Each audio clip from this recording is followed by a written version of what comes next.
భూమి తీసుకునేటప్పుడు నేను నా ఫ్రెండ్ని తీసుకొని వస్తా, నా ఫ్రెండ్స్తో పాటు వస్తా అని చెప్తుంటారు. నేను ఒకటే చెప్తున్నా, మీరు భూమికైనా భార్య సెలెక్షన్కైనా ఖచ్చితంగా అది మీ ఓన్ సెలెక్షన్ అయితే మాత్రమే హ్యాపీగా ఉంటుంది. చాలా మందికి తెలుసో తెలియకనో ఫ్రెండ్నో బంధువునో ఇంకొకరినో తీసుకొని వస్తారు.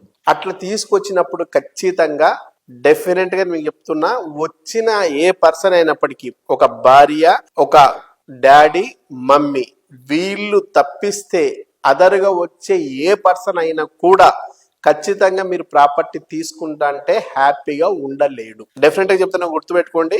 మీకు సంబంధించిన ఈ ఫ్యామిలీ మెంబర్స్, ఈ ముగ్గురు ఎవరైతే ఉన్నారో వీళ్ళకి తప్ప ఇంకా ఎవరు వచ్చినా కూడా మీరు ప్రాపర్టీ తీసుకుంటా అంటే వాళ్ళు హ్యాపీగా ఉండలేరు. ఇది మానవ నైజం.